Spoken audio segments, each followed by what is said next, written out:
BQ prime में आप सभी का स्वागत है। हमारे साथ जुड़े हैं Nirmal Bang institution and equities के CEO Rahul Arora. Hi Rahul, I hope you are doing well. Welcome to BQ prime. सबसे पहले आपके थॉट्स जानना चाहूंगी on the most talk matter globally, US का बैंकिंग संकट, सिलिकॉन वैली बैंक और सिग्नेचर बैंक का कोलैप्स होना, जिसने दुनिया भर के बाजारों का मूड खराब कर दिया है। आप इस डेवलपमेंट को कैसे देख रहे हैं और क्या इसका असर आपको और फैलते हुए दिख रहा है?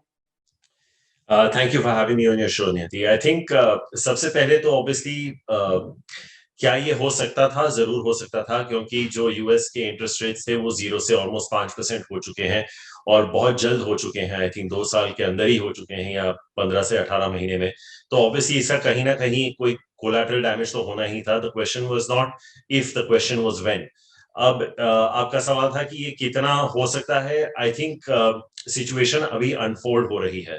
आई थिंक जो अगली फेड की मीटिंग आई थिंक 22 तारीख को है, वहां पे हमें थोड़ा ज्यादा पता चलेगा, क्योंकि उसके बीच फेड को भी थोड़ा बहुत समय मिल जाएगा इसको कैसे असेस करना है। क्योंकि आपने देखा होगा जो लास्ट इन्फ्लेशन के आंकड़े भी आए थे यूएस में, वो ऑलमोस्ट 6% थे। तो अगर ये नहीं हुआ होता, जो सिलिकॉन वैली बैंक या सिग्नेचर बैंक की तरफ से हम जिसकी चर्चा कर रहे हैं, तो मुझे लगता है कि कम से कम ये 25 बेसिस पॉइंट्स का रेट हाइक आना लाजमी था। शायद 50 भी हो सकता था, क्योंकि 6% का इन्फ्लेशन यूएस के लिए काफी हद तक हाई है। द क्वेश्चन नाउ इज कि इसके बैकड्रॉप में, क्योंकि एक बैंकिंग क्राइसिस इमर्ज हो रहा है, क्या फेड इंटरेस्ट रेट हाइक करेगा या नहीं करेगा। और नियति, इंटरेस्टिंग पॉइंट ये है कि अगर वो नहीं भी करे तो I don't know if it's necessarily a market positive, because आप एक तरफ से बता रहे हैं कि इकोनॉमी के एक हिस्से में तो संकट है, क्योंकि दो बैंक्स, और ये दो ही नहीं होंगे, आई एम श्योर आगे जाके काफी और भी होंगे जहां पे डिपॉजिटर्स का, ठीक है वो बात कर रहे हैं कि इंश्योरेंस कवर है, लेकिन इसका डायरेक्ट इंपैक्ट मुझे इंडिया पे इतना बड़ा नहीं दिख रहा। ऑब्वियसली कुछ कंपनीज है जैसे नजारा फॉर एग्जांपल, जिन्होंने एक ऑफिशियल प्रेस रिलीज दी है कि थोड़ा बहुत एक्सपोजर है। वो देखना पड़ेगा आने वाले दिनों में कि बाकी अगर कोई कॉर्पोरेट्स हैं जो एक्सपोजर है। लेकिन अगर यहां से समझो US market for some reason इसके चलते 10% गिर गया, for just as a hypothetical situation, तो इंडिया में आउट परफॉर्म, लेकिन हम उसके साथ जरूर गिरेंगे। सो आई थिंक सबसे मुश्किल कुर्सी नियति इस वक्त यूएस फेड चेयरमैन की है कि अगले बैठक में क्या किया जाए, क्योंकि एक तरफ आपका एक छोटा सा बैंकिंग क्राइसिस है जो पोटेंशियली बड़ा भी हो सकता है, वी डोंट नो, और दूसरी तरफ आपका इन्फ्लेशन कम नहीं हो रहा। तो it's a catch 22 situation, and like I said it's just unfolding. तो ये इवेंचुअली क्या शेप और फॉर्म लेता है, I am not entirely sure at this point. तो आप कोई लेवल्स देख रहे हैं कि इतना परसेंट तक गिर सकता है, या हमको कौन से लेवल्स पर नजर रखना चाहिए? See I don't think in a worst case, अगर हम सिर्फ फंडामेंटल्स की बात करें इंडिया में, तो मुझे लगता है कि क्योंकि निफ्टी काफी हद तक कंसोलिडेट कर चुका है टाइम और प्राइस के हिसाब से, it has not crashed and it has not broken out. I think काफी टाइम से एक ब्रॉड रेंज जो मार्केट की चल रही है 17,000 से लेके 18,500, इसी में आई थिंक पिछले 15-18 महीने में घूम रही है ये हमारी निफ्टी। ऐसी कोई इंक्रीमेंटल डेटा पॉइंट है नहीं जहां पे मैं आज की डेट में कह सकूं कि निफ्टी वापस 18,000 टेस्ट करे। तो immediate bias obviously looks towards the downside, but not so much so. I think exact bottom predict करना obviously बहुत मुश्किल होता है, but can the Nifty fall another 5-7%? I think it potentially can. but मुझे लगता है कि 16,000 के आसपास in a worst case, in an absolute worst case, I'm not saying it has to hit there, लेकिन वहां पे मुझे लगता है कि बहुत ही अग्रेसिव खरीदारी हो जाएगी, क्योंकि अगर आपका निफ्टी 500,000 पॉइंट यहां से गिरता है तो स्टॉक्स और भी ज्यादा गिरेंगे। So I think we are reaching that accumulation zone, एक बहुत ही अच्छा जोन है जहां पे स्टॉक्स को अक्यूमुलेट किया जा सकता है, और यहां से अगर गिरे तो definitely you can look at adding on the way down. तो यहाँ से अगर गिरते हैं और पैसा लगाते हैं, तो कौन से सेक्टर या स्टॉक्स हैं जिन पर आपकी नजर है और कहाँ आप निवेश करने की सलाह दे रहे हैं? तो आई थिंक नियति, एक तरफ से देखा जाए तो ये एक प्री इलेक्शन ईयर भी है, राइट। और जो फाइनेंस मिनिस्टर ने बजट में जो अनाउंस किया था, she is made a 33% increase in the capital outlay of the country. तो एक तरफ से फोकस या तो वेरी क्लियर है कि गवर्नमेंट का कैपिटल एक्सपेंडिचर पे होने वाला है। इसके चलते मुझे लगता है कि सबसे ज्यादा बेनिफिशियरी जो है वो रोड सेक्टर हो सकता है। तो आई थिंक जहां पे हाई क्वालिटी कंपनी जो रोड्स में है, वहां पे आप निवेश कर सकते हैं। ऑब्वियसली रोड्स बनाने के लिए सीमेंट की जरूरत पड़ेगी, या जो भी पोर्ट्स वगैरह जो भी बनते हैं, एयरपोर्ट जो भी है। तो I think cement is one sector generally also in pre election year काफी अच्छा करता है। तो हमें लगता है कि 8 से 10% का वॉल्यूम ग्रोथ सीमेंट सेक्टर में आ सकता है।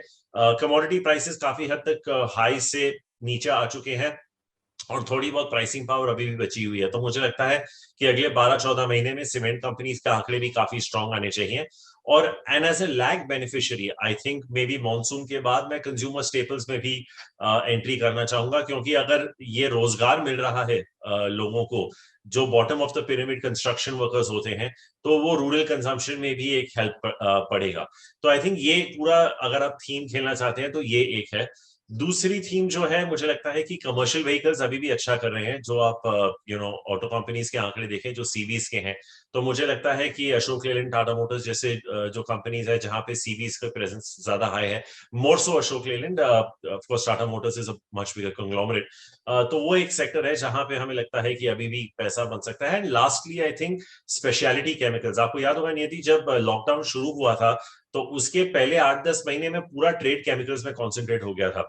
उस वक्त जो चाइना +1 की बात हो रही थी, और इस सेक्टर में भी काफी हद तक एक टाइम और प्राइस करेक्शन आया है। तो यहाँ पे भी मुझे लगता है कि कुछ सिलेक्ट स्टॉक्स में आप अभी भी निवेश करके लॉन्ग टर्म के लिए अच्छा पैसा बना सकते हैं।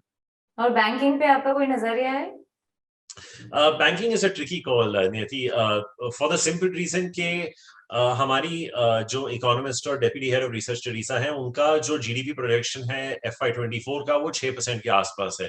और अगर हमारा नॉमिनल जीडीपी ग्रोथ, आप जो आप उसमें इन्फ्लेशन ऐड करते हैं, अगर आपका नॉमिनल जीडीपी ग्रोथ कुछ 11% के आसपास हो गया और आपकी जो क्रेडिट ग्रोथ है वो अगर 12-13% पे आ गई, तो फिलहाल जो हम क्रेडिट ग्रोथ की बात कर रहे हैं वो 16-17-18% के आसपास है। तो अगर 300-400 बेसिस पॉइंट का इंपैक्ट क्रेडिट ग्रोथ पे आ जाता है और deposit rates remain high in the system to garner incremental deposits, तो एक नेट इंटरेस्ट मार्जिन पे भी प्रेशर आ सकता है। इसके चलते I think we need to be very selective in the way we approach banks. इसमें एक वैल्यूएशन कंफर्ट की भी बहुत ज्यादा जरूरी होना, you have to be very cognizant of valuations when you are entering this sector. लेकिन मैं कहूंगा कि मुझे फिलहाल लगता है कि पब्लिक सेक्टर बैंक्स में थोड़ा ज्यादा वैल्यू है। शायद ये एक कॉन्ट्रेरियन व्यू होगा जिनसे आप बात करते हैं शायद मार्केट में, but I think I would still look at names like state bank of India and bank of Baroda. हालांकि मैं ये नहीं कह रहा कि प्राइवेट सेक्टर बैंक्स में हम बुलिश नहीं है, लेकिन जो मैंने पॉइंट्स आपको बताए उनके चलते मुझे लगता है कि if I combine the earnings growth along with valuations, तो बैंकिंग पे आई से slightly overweight, not materially, maybe जो benchmark है उससे शायद anywhere between 100 to 200 basis points, but be very selective in your stocks. And I would say कि मुझे लगता है कि पब्लिक सेक्टर बैंक्स में हो सकता है कि आपको थोड़ा ज्यादा डेल्टा मिल जाए। ऑलराइट, तो गिरते बाजार में अगर कोई पैसा लगा रहा है तो ट्रेडर्स के हिसाब से और लंबी अवधि के निवेशकों के हिसाब से क्या ध्यान में रखना चाहिए? आप क्या सलाह देंगे, स्पेशली अगर कोई लमसम पैसा लगाना चाहता है, या फिर आप कहेंगे कि धीरे धीरे करके पैसा लगाइए? तो निधि, ट्रेडर्स में तो मेरी एक्सपर्टीज बिल्कुल नहीं है, बिकॉज मैं ना तो इंट्राडे प्राइसेस स्टडी करता हूँ ना चार्ट्स, लेकिन ऑब्वियसली मेरी सलाह यही होगी कि इन सच वॉलेटाइल टाइम्स अगर आपका फुल टाइम पेशा स्टॉक मार्केट्स नहीं है तो आप फिर भी म्यूचुअल फंड्स और SIP के रूट्स में जाएं।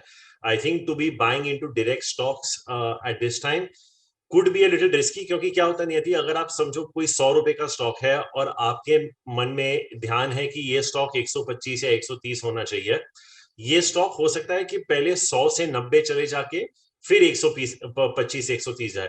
पर कभी कभी क्या होता है कि वो जब 100 से 90 जाता है, people start panicking, and they are not able to hold that time out, क्योंकि फिर एक प्रोसेस होता है कि वो 90 से वापस आपके कॉस्ट पे जाए और फिर वहां से आपको प्राइस अप्रिसिएशन है। So I would think that if you are investing lump sum, especially क्योंकि मार्केट बहुत ही वॉलेटाइल और अनसर्टन है, कॉम्प्लिकेटेड भी है, एम्बिगुअस भी है, आप कोई भी शब्द यूज कर दीजिए, तो मुझे लगता है कि it makes a little more prudent sense. और ये नियति आपको नंबर्स भी दिख जाएंगे, जो SIP के नंबर्स आ रहे हैं, पहले आपको याद होगा 8-10 हजार करोड़ आते थे, फिर 11-12, अब 13,000 करोड़ कंसिस्टेंटली आ रहे हैं। So I think that's probably the better way to do it than to be entering. जब एक ट्रेंडिंग अपवर्ड मार्केट होता है, it's slightly easier to come in and bet on individual stock. So I say be a little more systematic. आप mutual funds के through और SIPs के through थोड़ा invest करेंगे तो I think it be a better option at this point. Thank you so much Rahul, I know आप बहुत busy हैं। Thank you so much for taking time out for us और बाजार पर अपना नजरिया शेयर करने के लिए और इतनी इंपॉर्टेंट सलाह हमारे दर्शकों को बताने के लिए। Thank you.